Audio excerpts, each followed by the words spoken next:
Today's episode is sponsored by Blinkist, the app that lets you read or listen to an entire nonfiction book in just 15 minutes. You can try Blinkist totally free and get 25% off a subscription when you go to Blinkist.com/David Pakman. I've put the link right below this video. So last night was the second and final presidential debate. And I have to tell you, for me, being so desensitized to this stuff, being so used to what we see and hear from politicians, it is actually an outlier. It really is a debate that was superlative compared to other debates in a number of different ways. Number one, Joe Biden did really well. I didn't expect Joe Biden to come out in the way we did. I knew he would say things that would make sense, but I didn't imagine that he was going to be, from a tone and optics perspective, so strong in comparison to Donald Trump. I also didn't imagine that Donald Trump was going to come out almost despondent and barely able to even respond to Joe Biden's attacks for the first 70% of the debate, the last 30% going to conspiracy theories and things that don't make any sense. And it was one of the most uneven debates I can imagine watching. I thought back to 2012. The famous Obama-Romney debate, where Romney made kind of a fool out of himself, starting to say things that didn't make sense, and then trying to get Obama to concede something, and Obama just sitting there casually saying, "Please proceed, Governor." And it was very uneven, but Romney's performance was better than Trump's last night. And Joe Biden just landing brutal hit after hit on Trump. Trump seemed almost slowed down, depressed, confused, looked like he was taking physical punches rather than simply metaphorical ones. In the first debate, Biden wasn't nearly as strong as I'd like to see. And Trump was kind of annoying with his childish interruptions, but it was not so lopsided. Last night's debate, stunningly one-sided. So let's look at some clips. One quick note, excellent job by moderator Kristen Welker. She had total control of the debate the entire time. There was no point at which she was in the Chris Wallace position of almost having to beg Trump to stop interrupting. She in full control of the entire debate. Very, very good to see. And even from the get-go, I mean, Trump entering with no mask, Joe Biden with a mask, all emblematic, a microcosm of the entire portion of the debate about coronavirus, which was, as usual and as expected, one of the worst parts of the debate for Donald Trump. Trump immediately trying to defend his work on coronavirus, defending the indefensible, and predictably making no sense, talking about what he's been able to do with goggles and how other world leaders have praised him. We have a problem that's a worldwide problem. This is a worldwide problem. But I've been congratulated by the heads of many countries on what we've been able to do.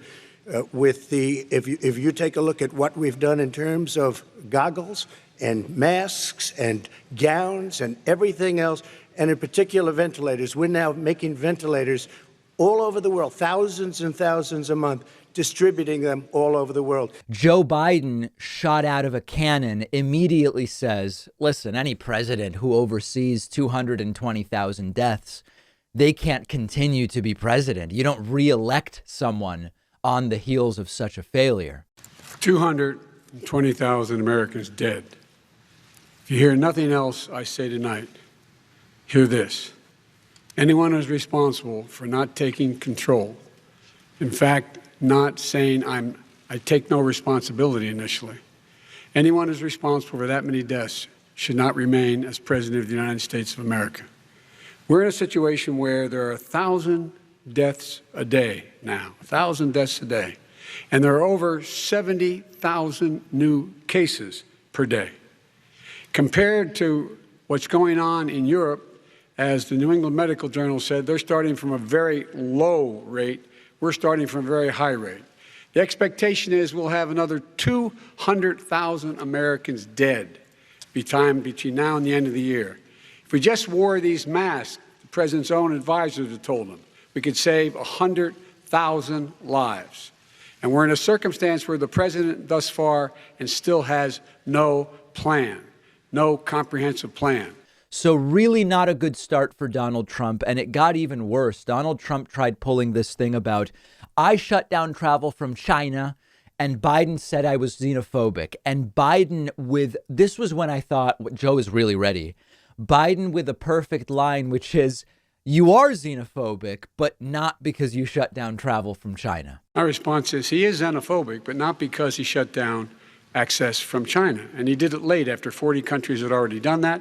In addition to that, what he did, he made sure that we had 44 people that were in there in China trying to get to Wuhan to determine what exactly the source was. What did the president say in January? He said, no, he said, he's being transparent. The president of China is being transparent. We owe him a debt of gratitude. We have to thank him. This is when, in watching Trump just stand there, shaking his head, I realized this was not during the muted microphone phase of the debate.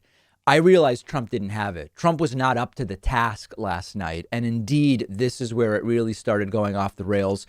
Trump, in trying to defend his record, bizarrely goes into talking about Joe Biden's basement and Joe Biden making money that I guess Trump thinks is not appropriate money for Joe Biden to have made.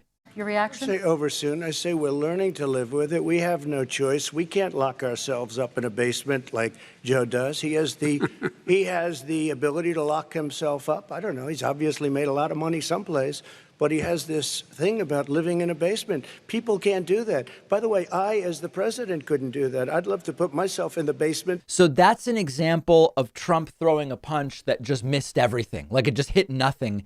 And Joe Biden, in a bunch of these moments, Joe Biden just smiled and laughed.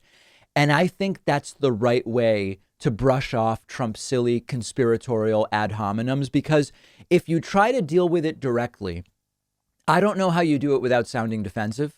Pete Buttigieg on Fox News has had some good examples of when he's put on the defensive and he hits back and it doesn't seem like he's on the defensive. He's back to offense.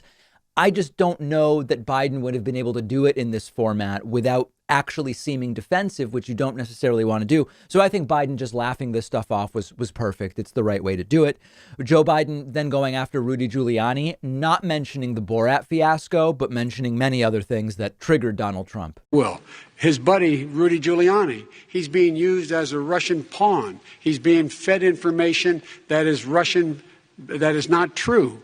And then what happens? Nothing happens. And then you find out that everything that's going on here about Russia is wanting to make sure that I do not get elected the next president of the United States because they know I know them and they know me. So Trump also unable to take that on. And then again, Donald Trump saying when the topic of his taxes came up, that now his line is he prepaid millions of dollars.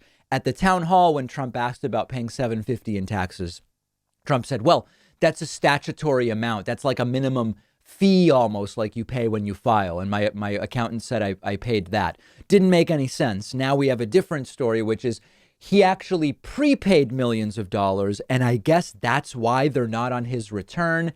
It's impossible to decipher what he's talking about. None of it is believable. And then this is where it almost seemed like Trump was unaware of his surroundings and not even understanding what he was saying. He starts using this mafia-esque language to accuse Biden of giving money to the big men. Nobody could understand what he was talking about. Well, I called my accountants, underwrote it. I'm going to release them as soon as we can. I want to do it. And it'll show how successful, how great this company is. But much more importantly than that, people were saying $750. I asked them a week ago, I said, what did I pay? They said, sir, you prepaid tens of millions of dollars. I prepaid my tax. Tens over the last number of years. Tens of millions of dollars I prepaid because at some point they think it's an estimate. They think I may have to pay tax. So I already prepaid it. Nobody told me that. Did your accountant Nobody tell told you that. Excuse them? me. And it wasn't written whenever they write this. They keep talking about $750, which I think is a filing fee. But let me just tell you, I prepaid millions and millions of dollars in taxes. Number one. Number two, I don't make money from China. You do. I don't make money from Ukraine. You do. I don't make money from Russia. You made $3.5 million, Joe, and your son gave you. They even have a statement that we have to give 10% to the big man. You're the big man, I think. I don't know. Maybe you're not. Trump continuing to say, by the way, 5 years later, he can't release his taxes, even the ones from, I guess, like 2012 at this point, because he's under audit or ARDIT, as Trump often says. And then again, Trump saying Biden gives money to the big men. One of the most incoherent attacks of the night. Joe Biden just saying, this is really simple. Show us the returns. To talk about this more broadly, respond very quickly, and then I'll get to my question. Why did he's been saying this for 4 years? Show us. Just show us. Stop playing around. You've been saying for 4 years you're going to reduce your taxes. Nobody knows it, Mr. President. What they do know is you're not paying your taxes, or you're paying taxes that are so low. When last time he said what he paid, he said, I only pay that little because I'm smart. I know how to game the system. Come on. Come on, folks. Come on, man, becoming a very, very popular meme from this debate. Come on, man. Now, this is a really special moment because Trump tries a Hunter Biden conspiracy and refers to some very strong email. And Joe Biden perfectly explains that Americans pay tariffs that Trump put on China. Trump still doesn't understand how tariffs work. Excuse me, no, I have to respond to that. Okay. Very quickly, and then we're going to move on to North Korea. With $1.5 billion from China to manage after true. spending 10 minutes in office and being in Air Force Two, number one. Number two, there's a very strong email talking about your family wanting to make $10 million a year for introductions. President Trump, on China policy, though, what specifically are you going to do? What specifically are you going to do to make China pay? You've said you're going to make them pay. First of all, China is paying. They're paying billions and billions of dollars. I just gave $28 billion. New sanctions? I just gave $28 billion to our farmers. Taxpayers' money. It's what? Taxpayers' money. Didn't come from China. You know who the taxpayer is? It's called China. China paid $28 billion, and you know what they did to pay it, Joe? They devalued their currency, and they also paid up. Look at how this is 4 years into the presidency. And Donald Trump still thinks that when you tariff China, Chinese people send the United States Treasury money. No, our companies, when they import things from China, pay the tariffs. The money comes from American companies. And I've said before, I don't know if Trump still doesn't understand that or is pretending not to understand it. When the topic of healthcare came up, Trump started talking about Joe wants socialized healthcare. He's going to destroy Medicare and Social Security, none of which is true, some of which we wish were true, but it's not. Biden astutely pointing out, you're running against me. I beat those other people. Why are you talking about other people's policies? When he says public option, he's talking about socialized medicine and healthcare. When he talks about a public option, he's talking about destroying your Medicare, totally destroyed, and destroying your Social Security. And this whole country will come down. You know, Bernie Sanders tried it. In his state. He tried it in his state. His governor was a very liberal governor. They wanted to make it work. Okay, let's let Vice President Biden respond. It doesn't work. Vice President Biden, He's a very confused guy. He thinks he's running against somebody else. He's running against Joe Biden. I beat all those other people because I disagreed with them. Joe Biden he's running against. Joe Biden quickly lining up retorts to all attacks, which was great to see. Wasn't ready in the first debate on that front. This was maybe the worst moment of the debate for Trump. Trump again pulling out this line of attacking so-called Democrat cities and states, which is a message of complete division. And this was pitch perfect. Joe Biden perfectly responding to that divisive message, saying, listen, I'm not going to talk about blue states and red states. I'm a Democrat running for president. I will be the president for everybody, regardless of what state you're in. Couldn't have teed it up any better for Joe Biden. It was really a big bailout for badly run Democrat cities and states. All right, If I get elected, I'm running as a proud Democrat, but I'm going to be an American president. I don't see red states and blue states. What I see is American, United States. And folks, every single state out there finds themselves in trouble. They're going to start laying off, whether they're red or blue, cops, firefighters, first responders, teachers, because they have to balance their budget. And you see Trump just kind of nodding and shaking his head like a fool during that one. Even Trump seemed to realize that attacking half the country when you're depending on a handful of key battleground states to win, which are very much split blue-red, Democrat-Republican, not a good idea. The next worst moment for Trump was when he casually went xenophobic. The topic of immigration came up, and Trump had no choice, I guess, in his mind, in order to really own Biden, than to talk about low IQ Hispanic immigrants. Just really bottom of the barrel stuff here. Only the really, I hate to say this, but those with the lowest IQ, they might come back. Okay, President Trump, let's give Vice President Biden a chance to respond, and then we're going to move on to the next section. You don't know the law, Joe. Vice President Biden, your response. And then one hilarious moment was Trump calling himself the best president of for black people since Abe Lincoln. And Joe Biden sarcastically came back and said, you know, Abe Lincoln over here hasn't done this, that, and the other thing. Trump doesn't understand it.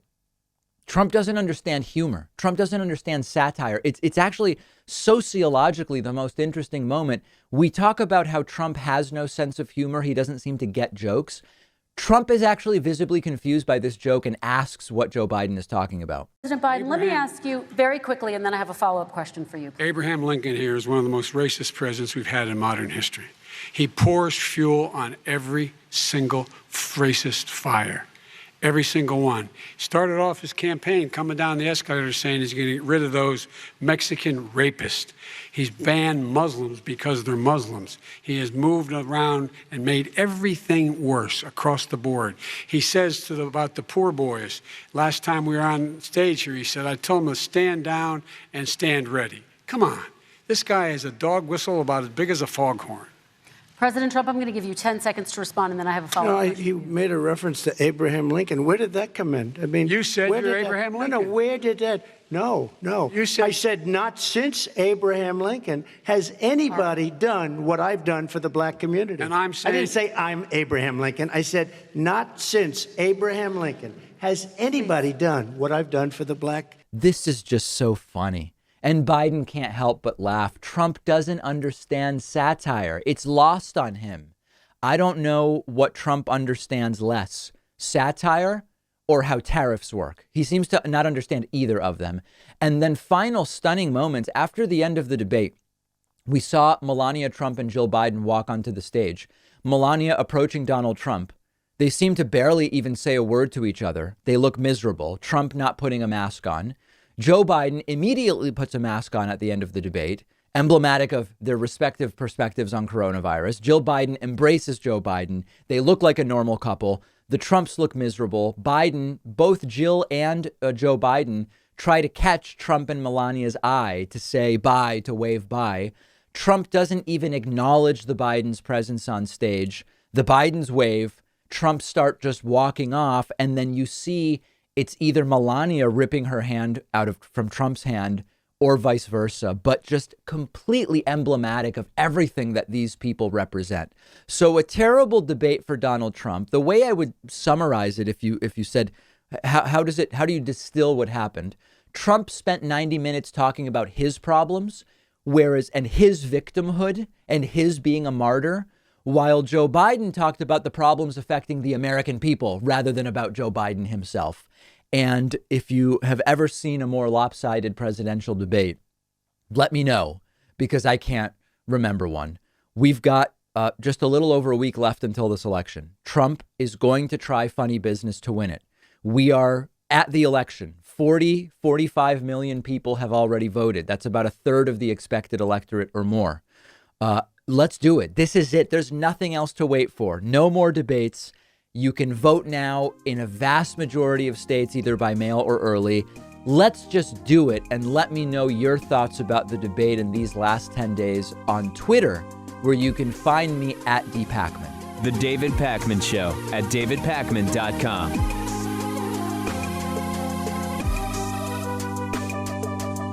What if you could read 10 books in just one sitting? That's exactly what one of my favorite apps lets you do. It's called Blinkist, and what they do is take thousands of popular nonfiction books. They condense them down into text or audio that you can consume in 15 minutes. Blinkist makes sure that you're getting all of the important core insights from each book. So it's perfect for exploring a book you otherwise wouldn't have time for. If there's a full book you're thinking about buying, you can use Blinkist to get a sample first. Just think how much you can enrich yourself by being able to soak up an entire nonfiction book in just 15 minutes. I recently read A Brief History of Time, of course, by the great Stephen Hawking. This is a book that I have been aware of for so long, and other things got in the way. and it was fantastic to check it out on Blinkist. Blinkist has books on politics, philosophy, science. They have 27 different nonfiction categories, and a subscription is only about $8 a month, and you get the entire library. But you can try it totally free and get 25% off a subscription when you go to Blinkist.com/David Pakman. I've put the link right underneath this video.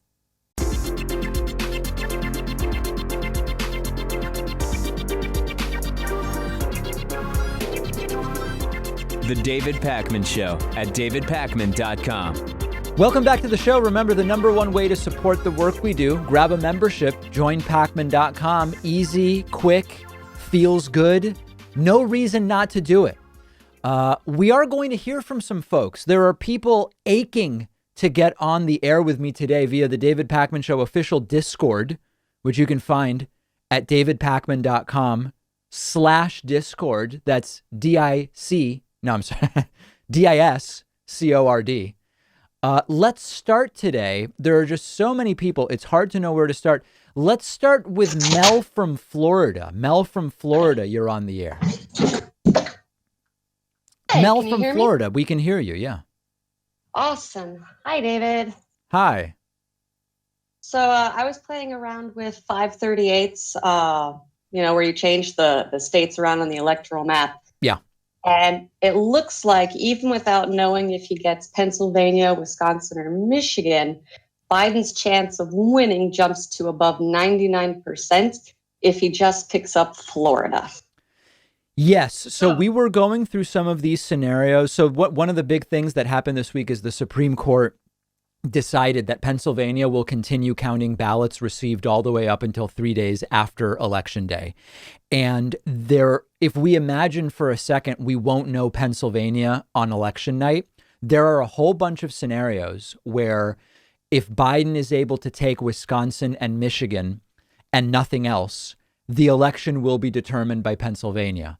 If Biden takes Florida, but not Wisconsin and Michigan, the election will be determined by Pennsylvania. But what you're accurately pointing out is if Biden takes Florida, it's unlikely that that's the only change from 2016. I think if Biden takes Florida, he almost certainly gets Wisconsin and or Michigan. That would make Pennsylvania unlikely to be the deciding state. And you are very, very much on board, which is if Biden gets Florida, it's difficult to imagine a path for him to lose, although flipping Florida alone is not actually enough for Biden to get to 270. Right. Yeah, that's what I was looking at. I just saw that because it's such a big state and it is kind of, it's swingable. So Absolutely. Yeah, I was wondering what your take on that would be. Yeah. I mean, I agree. So we have to understand the math is Florida alone isn't enough. The reality is, if Biden wins Florida, he probably at least gets either Arizona, Wisconsin, or Michigan, in which case I believe it would be enough and Pennsylvania no longer matters. Thank you. Yeah, that was all I really was wondering about, because of course I'm in that state. So Did you vote early by mail or what did you do? No, I'm actually going to vote on Election Day. Okay. In part because I want to make sure that there isn't anybody hounding people at the polls, Right. Yeah. And if there is, if you can safely film it and get me the video, we will be covering that intimidation and the like. Oh, yeah, absolutely. Yeah. So. All right, Mel, thank you so much. Thank you. All right. Mel from Florida voting in person. Very, very exciting stuff going on there. Let me go next to hold on a second here. Let's go to Kevin from New York. Kevin from New York, what's on your mind today? Holy crap. I'm talking to David Pakman right now. You're on right now, my friend. I'm a big fan. Thank you. Basically, 2 weeks ago, I was talking to my friend, talking politics to my friend. Yeah. And he opposes the lockdowns because they lose, because of the whole business and jobs, losing the businesses and jobs. Right. And where does your friend live? I want to stay anonymous. Okay. Can you tell me what state your friend lives in? I'm not sure. He hasn't told me. I just want to stay anonymous. Wait a second. You have a friend and you don't know what state they live in? That's very interesting. Discord friend. He's a Discord friend. Okay. I'm not aware of any state that is locked down right now. So if your friend lives in a different country, then that would be interesting to know. But talking about either. I wasn't sure what he was talking about either. yeah. But basically, I said that we should give money to the businesses so they can pay their employees. But he's like, and do the unemployment. But he's like, no, because I'll start the riot. Because that's why people are rioting. Wait, he says people are rioting when businesses get money for employees? Unemployment benefits. He opposes unemployment benefits because of that. Your friend doesn't strike me as that bright. That's what that's my only thought. Yeah. Yeah. I mean, I'm really sorry. I mean, I'm kind of nervous because I'm speaking to you. You're doing great. Oh, okay. Yeah. Okay. All right, very good. Yeah, I don't know that I would argue with that friend. I would spend my time doing something more productive. This friend doesn't sound like they're making any sense.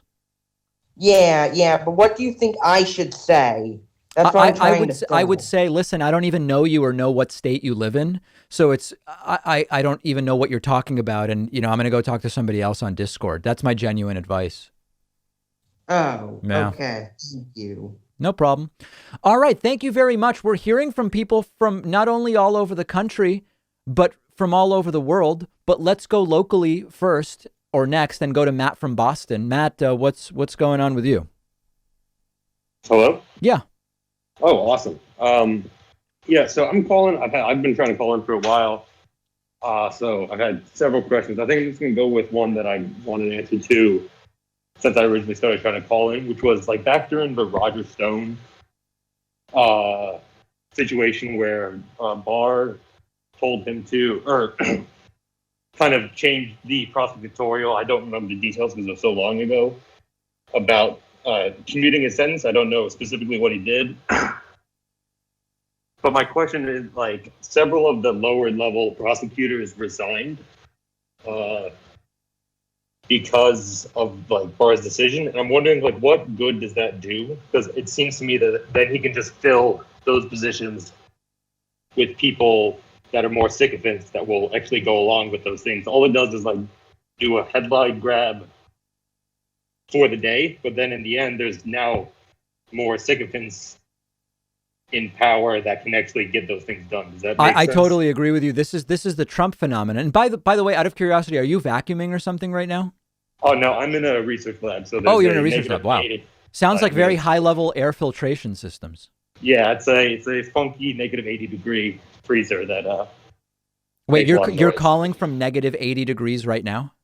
No. There's a freezer next to me that makes a lot of racket. Oh my God. I was going to say, what are you wearing if you're in such a freezer? Okay. So, I mean, listen, this is the Trump thing, right? This is the Fauci thing. In fact, people say, oh, should Fauci resign in protest because of what's going on? Well, then who gets in? I mean, we already saw publicly Trump replaced Fauci with a neuroradiologist named Scott Atlas. So it's a constant question of weighing resigning in protest and because you can't take it and your nerves are frayed and your mental health is destroyed having to work for these lunatics. On the other side, you've got, well, if I leave, they replace me with someone crazy. So am I not better off by being here? And you're absolutely right to suggest that they get replaced with even worse people. Yeah, because that's like the frustrating thing, because that clip you played with Bolton, where I think it was Hassan, he said like, well, you didn't resign in protest versus, I don't like Bolton, and I think it's a fair point that Hassan makes, but it's just like, you're just stuck between a rock and a hard place, and I'm just curious what you think is the right thing to do. Yeah, it's very situational. There's no right answer, but many times it does result to worse people being put in. Thank you so much for the call. Great to hear from you. All right, thank you. All right, we're going to take a quick break, but if you are holding, don't hang up because we are going back to the phones strongly and powerfully very, very soon. Quick break, back right after this. The David Pakman Show at davidpakman.com.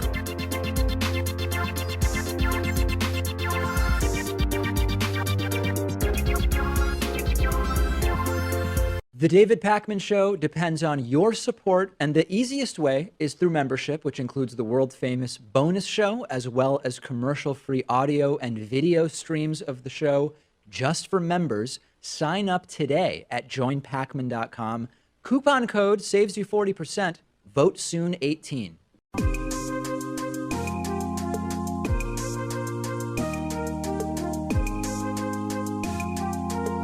Welcome back to the David Pakman Show. All right, let's hear from some more folks going next on the David Pakman Show Discord, which is, of course, davidpakman.com/Discord. Let's go to Shira from Illinois. Shira, what's going on? Shira, are you with us? Shira from Illinois. If you're muted, you may have to unmute yourself. Last chance for Shira. All right, no Shira from Illinois. That's really too bad. Let's go next to Mario from Maryland. Mario from Maryland, what's going on with you? Hey, what's up, Deepak? How you doing? Good, I'm good. So it's a given that Amy Coney Barrett is going to go into the Supreme Court. She's just going to go in. There's nothing we can do to stop it. I believe so. But I've heard from some projections that she's going to go into effect like about a week before the election. Mm-hmm. Is there anything that the Dems can do to stall that so that she goes into effect after the election? Because I think it would be really bad if she went into the Supreme Court before the election, because she would have a lot of power to help Trump win those cases in those different states regarding voters and stuff like that. Absolutely. And unfortunately, I really don't know that there is. I've read, I don't even want to describe it in detail because I'm not even sure it makes any sense to me, but I've read about possible procedural things that Democrats might be able to try. But it's like, I basically think you're right that it's not, it's maybe not going to happen, and we're going to have to take the loss on it. I hate to say it, but that may be the case. Damn. Well, thank you for the call. My pleasure. Thank you. Thank you for calling in. There is Mario from Maryland. Let's go next to Gabe from London, across the pond. Gabe, what's going on over there? Hello, David. Yes, please, if you can. We're hearing the little Discord beeps. Is there any way you can mute those? Sorry, or deafen them. So, anyway, it's great to speak to you. I'm such a big fan. Yeah. My question is pretty simple, which is, after the election, what can be done, do you think, to stop the massive amount of misinformation we see from places like Fox News, even mainstream places like that? Because the problem is that it's very hard. I'm gonna go take I'm gonna answer it offline because the Discord beeping is people are furious about it. I'm not, but other people get furious. The problem really is that in terms of regulation, there's very little you can do to stop people from believing Fox News, right? I mean, it's like you could say, let's try to pull Fox News off the air. I don't see how you do it. That's just not what this country is built on. So you need to essentially just have like smarter people who understand, who have better understanding of media literacy and have the tools they need to protect themselves from disinformation, who know how to question a story, who understand how to research whether they're being told something that's true or not, who can distinguish between news and opinion programming. So unfortunately, I wish there was something that could be done to fix the Fox News problem, but based on the legal infrastructure of this country, I don't see how you do it. And it's really a matter of having people who can better protect themselves from the disinformation. And that's pretty damn difficult, as we've experienced. Let me go to Cass from Edmonton. Cass from Edmonton, what's going on? Hey, David, can you hear me? You're coming through loud and clear. Perfect. Awesome. I'm from Edmonton, as you know. I've actually been watching the show for almost 10 years now. And wow. That's longer than I've even been doing it. Somehow you were watching the show before I was like involved. 8 years. Like it runs since high school. That's all I know. Like it feels like a decade. Awesome. But feels like 40 years to me. So. Oh, I bet. It actually inspired me to take political science in school, which I'm doing right now. Excellent. And what we're learning about, and something I thought was interesting in Joe Biden's town hall, is about kind of the decline of the United States as a hegemony and the rise of China, and more specifically, the United States' loss of soft power. Mm-hmm. And I was really interested in what Joe Biden had to say to the Republican when talking about foreign policy, and I thought he kind of touched on this. Previously, this is kind of a right-wing talking point, or, even Trump's like anti-China. How do you think that the Democrats moving forward could address the United States soft power issues and kind of strengthening themselves on the world stage? So there's really specific analysis that could be done there that relates to, as micro as looking at where manufacturing and energy industries are moving globally. Like that, they would almost be like industry analyses. But I think that we have fallen so out of favor globally under Donald Trump that there's a much broader analysis that first has to be done, which is if you look at the three global superpowers right now, US, China, Russia, you look at the role of India as a growing economy, you look at Nigeria as an example, and you start to go down the list. The first step to even be back in the picture is we need just some basic things to happen. A president who doesn't think climate change is a hoax created by the Chinese. We're no longer even part of so many of the global conversations about climate because of Trump's position on climate. That if that doesn't get fixed, we're screwed, right? Number two, our traditional Western democratic allies, UK, Germany, France, Canada, these places where the relationships have soured because of how Donald Trump relates to other people. If that stuff doesn't get dealt with first, which I really am moderately confident that a Biden administration would do. On policy, we may disagree with them on some of the geopolitics, but at least they would rehab our image in those relationships. That has to be step one before we can even have a more serious conversation about what's going to happen with China and Russia in the next 20 years.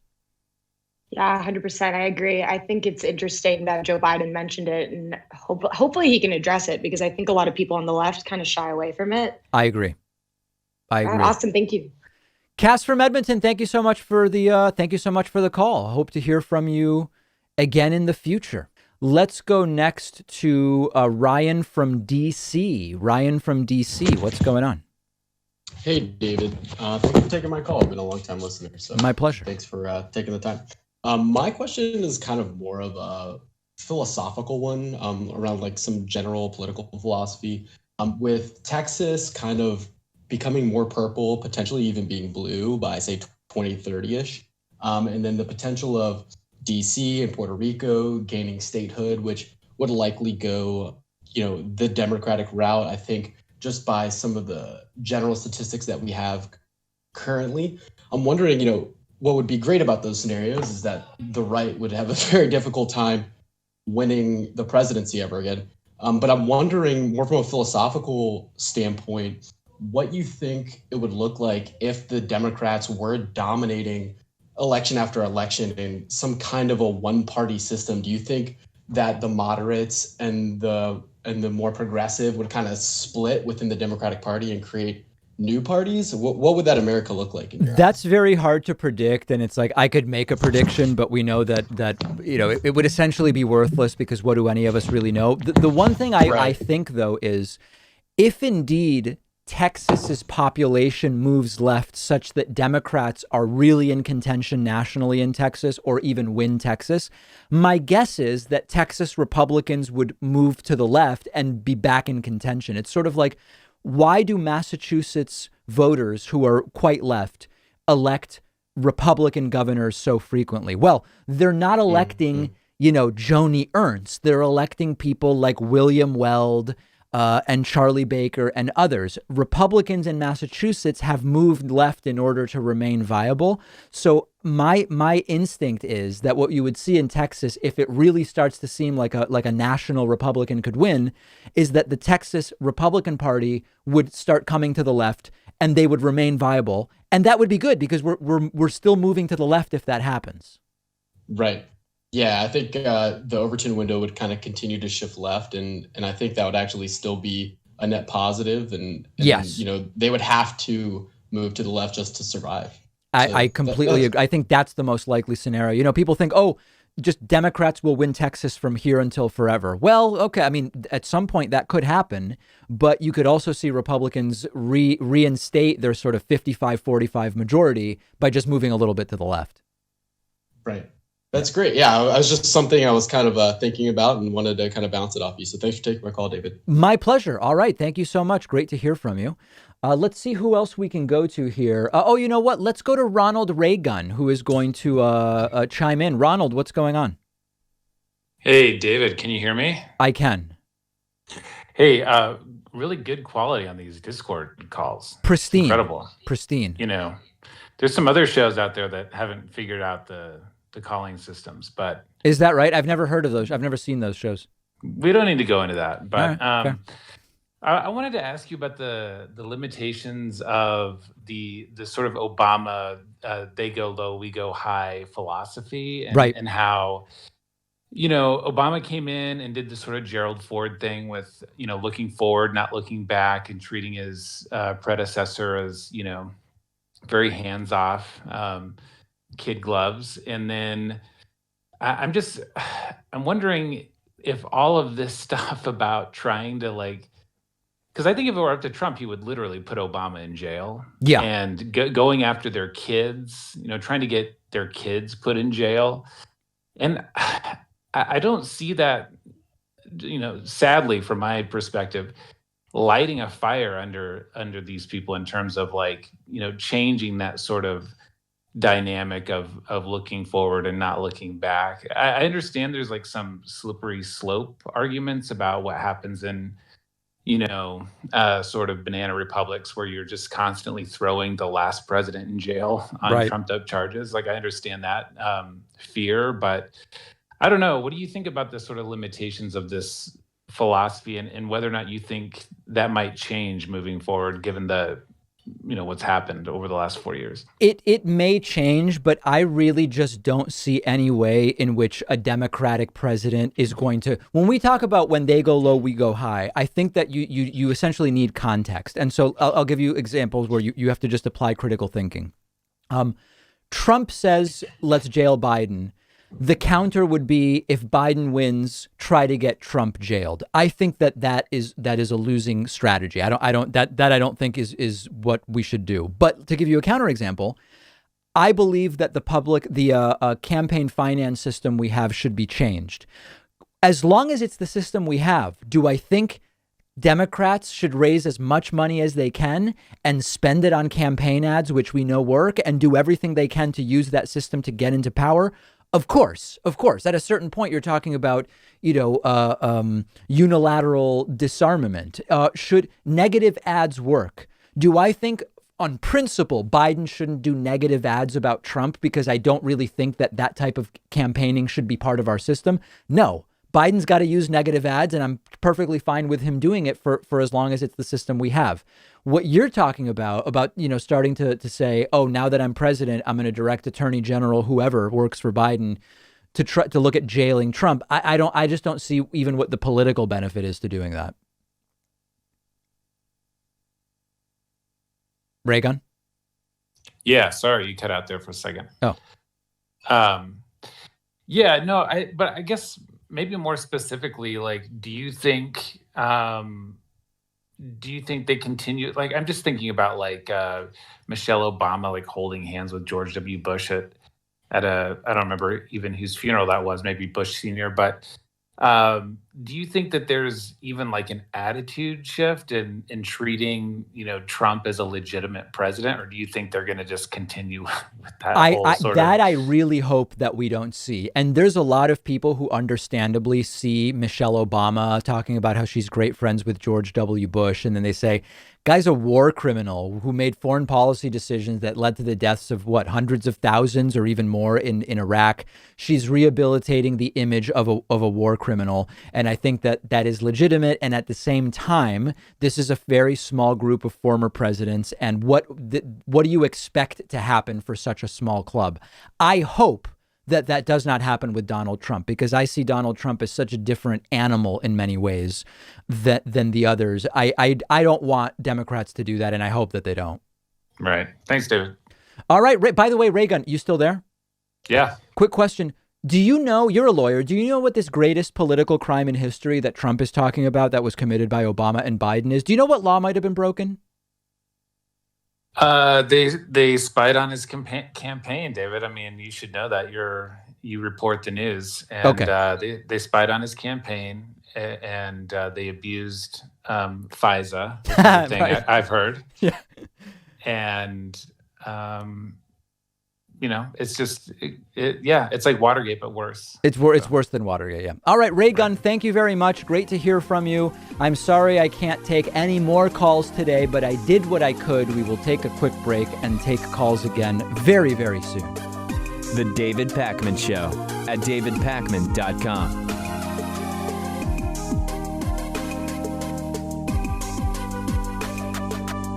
The David Pakman Show depends on the support of our viewers and listeners, and one way to keep us going is through Patreon, where you can pledge as little as $1 per month or as much as you want at patreon.com/David Pakman Show. Great perks and benefits as well. Read about them. The David Pakman Show at davidpakman.com.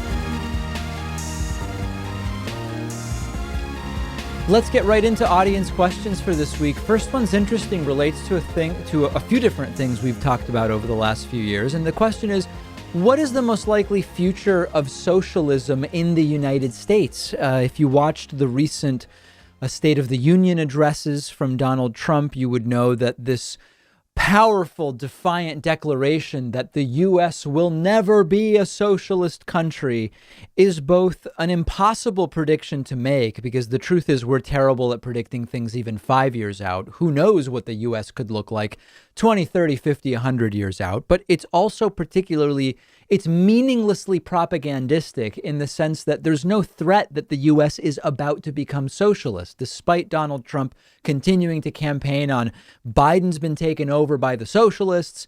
The people Trump claims are controlling Biden aren't by and large actual socialists, and certainly there's nothing socialistic about Joe Biden's policy. So the fear-mongering about the U.S. becoming socialist is very, very silly, but it does seem to at least activate some of the people on the right, but I think those people are mostly supporting Donald Trump anyway. I think it's essentially a wash.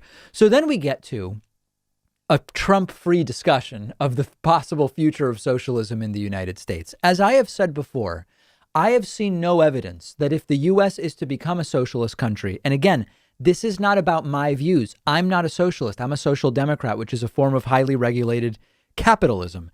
If the country is to become socialist, I believe that you would need to see, first of all, actual socialists have some amount of power in the United States. Now, this could be socialist groups or socialist politicians. Right now, I don't see either. And I believe it would be incremental. It would go through social democracy. Accelerationism is the idea, when applied to socialism, capitalism, that by accelerating capitalism, which some socialists believe will fail, some Marxists, some communists believe will fail, you accelerate the eventual revolution that will turn the country socialistic. Much has been said theoretically about that and written theoretically about that. I believe that in practice, at this point in time, again, in 5 years, maybe I'd have a different view because things dramatically change. Right now, I don't see how, for example, giving Trump another 4 years and cutting regulations and giving more market power, I don't think that if that causes a breakdown, it results in the United States becoming socialist. And so this is why I've said time and again to actual socialists, of which there are relatively few in the United States, many of the people who even think they are socialists aren't really socialists. For now, you should just be joining the fight for social democracy, because the path to, or let me put it a different way, the best proof that the United States should go in that direction would be to go in that direction. And that would mean looking at healthcare more like Northern European countries look at it, looking at taxation more the way Northern European countries look at it, look at education, social welfare programs, etc. In the last decade, we have seen socialists go from really more of an insult and not something many people would use to describe themselves to kind of like a pretty ho-hum, it's just a word. It's almost become like progressive, although it means very different things, where Trump says all his opponents are socialists. Very few people really believe it. Young people are more okay with the term than we've seen people be in a very long time. So I think that, and it's not for me to give advice to the actual socialists not being one, but if you are an actual socialist, you should capitalize on the most positive or least negative view of socialism that there's been in the US in a long time, by pushing the country in any ways that are possible in that direction. The best argument you can make for socialism being great would be for social democracy to work really well. And if we ever got to that point, then I and the socialists would be on different sides. But right now, even though many of the socialists believe they're on a different side than me, the next step, whether you want social democracy as the endpoint or you want socialism as the endpoint, would be to move in that direction when it comes to all of the major areas of policy in the United States. It's certainly not going to happen with another 4 years of Donald Trump. Hey, David, if there were a mandatory gun buyback in the United States, could it really work? Would people really participate? Very complicated question. So let's first just make sure we're on the same page. If you mean, could the United States say all guns must be turned in and we will buy them off of you? You don't get that if you don't repeal the Second Amendment. I spent some time reading about this. I don't see any way that there could be a nationwide, overarching umbrella mandatory gun buyback without changing the fact that people do have a right to own firearms as confirmed by the Supreme Court. Now, if you want to look at something different, like, for example, a certain type of firearm has been banned, and if you have one, you have to turn it in. You will have a higher success rate with that, both legally and in terms of getting societal participation. But I don't see how in a country with a Second Amendment, you can do a mandatory gun buyback. So my first question would be, how do you address the Second Amendment? You have to dismantle that right, which the Supreme Court precedent supports in order to do it. If you could do it, okay, cost really is an issue. I mean, we have 300 million firearms. Is it 300 or 350 million firearms floating around in the United States? This is why when we talk about, well, demilitarize the police, yes. Police with no guns. In the U.S., it's tougher because so many people have guns. In countries where fewer citizens have guns, sure. I think that's an obstacle here. So then what is the cost because of the number of guns that are floating around? Could be hundreds of billions of dollars. It could be high hundreds of billions of dollars, depending on how it would be structured. I know that the government can just, it's not even print, it's digitally create money. But I see that as very tough politically to imagine. And then if you could get through the legal and the financial, the truth is that some other much less aggressive acts haven't been super successful. I looked at the New York SAFE Act, and it was based on assault weapons. Of the million that are registered in the state, I believe only 45,000 assault weapons were turned in. That's very, very low compliance. Now, there are places that have been able to do this. The UK, New Zealand, Australia. They have smaller populations, fewer guns floating around, national gun registries. So by and large, the country knows where a lot of those guns are. And they don't have anything in their constitution that has deemed gun ownership a right. These are laws, and the laws can be changed. They had a lot of success there. The problem I have believing this would be feasible as an immediate next step in the United States, as some have suggested, is that the genie is out of the bottle in terms of the Second Amendment, in terms of the number of guns that are out in circulation. So I think if this is your priority, and I believe that there is lower hanging fruit that we should be looking at first, to create a better infrastructure where then we could maybe start getting some guns off of the street. But if you want to go first to a gun buyback, you first have to deal with the Second Amendment. You secondly have to deal with the financial piece. And third, how do you enforce it? The law enforcement would not be able to enforce it in even a few years, given the number of guns that are out there What exactly would be the plan? I'm not being defeatist. I'm just being a realist. And I would love for you to tell me where I'm wrong on this. David, if Trump loses, or even if he doesn't, when he eventually leaves, what happens to the Republican Party? This is a big topic. There's really a lot here. And I think that the wrong analogy would be to look at the Tea Party. The Tea Party surfaced in 2010 as a sort of libertarian, don't tread on me, reactionary counter to Barack Obama being elected in 2008. And they got a bunch of people elected to the House of Representatives. They're presidential candidates to the extent they had them. I don't know if like Ted Cruz is considered a Tea Party guy. Ron Paul, I think, was a Tea Party guy, but they never had a prominent presidential candidate that did well. They never had a president. And what happened with the Tea Party is they were essentially, some of them just lost and went away. Their ideas became kind of compartmentalized in the Tea Party caucus, and they've been more or less integrated into the Republican Party as more libertarian leaning Republicans. I don't think that applies to what we're seeing with Donald Trump, because the Trumpism movement, to the extent that it is a movement, and a lot of that movement is based just around trigger the liberals. It's a very stupid movement, but it's arguably a movement nonetheless.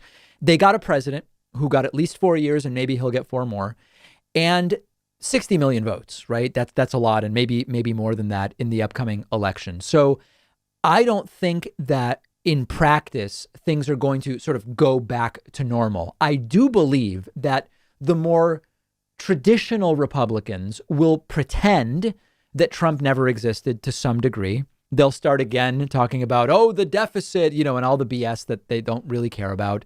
They'll start, blocking any effort, if it's Joe Biden, any effort that Joe Biden makes to get anything done. They will maybe even start fomenting protests, particularly if they lose the Senate.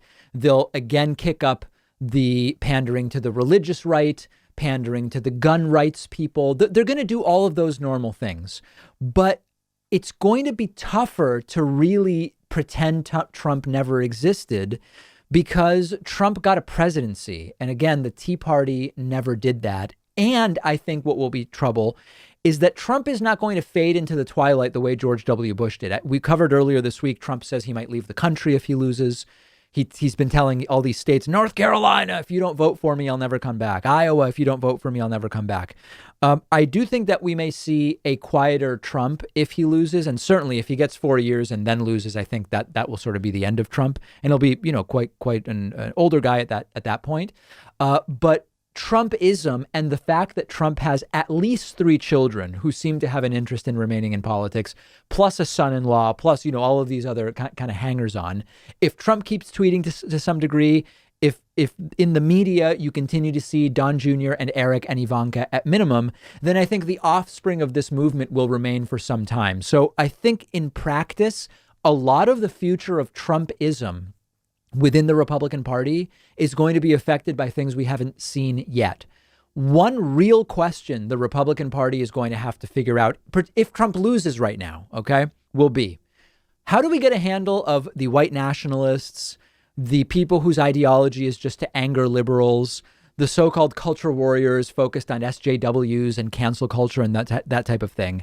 How do we get them under control? Because they're completely out of control right now. And if Trump loses, it will be evidence that even with them behind your candidate, it's not enough to win.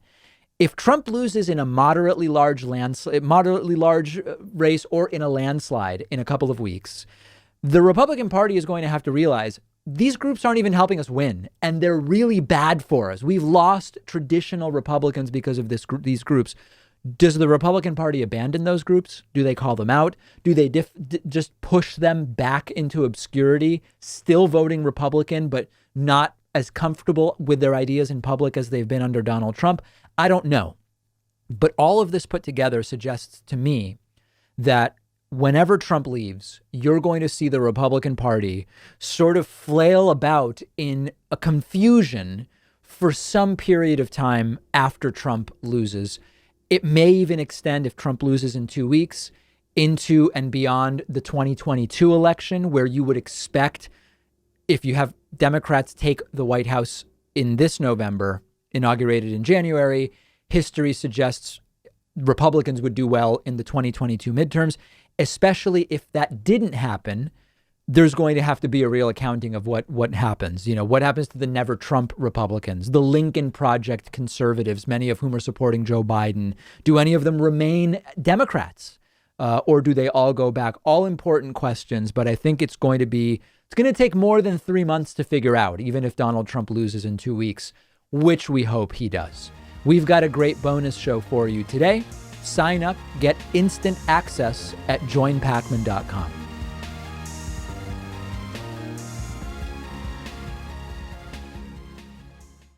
Thanks so much for watching today's full episode of the show. Just a reminder, today's sponsor is Blinkist, the app that lets you read or listen to an entire nonfiction book in just 15 minutes. You can try Blinkist for free and save 25% off of a subscription when you go to Blinkist.com/David Pakman. I've also included the link right underneath this video.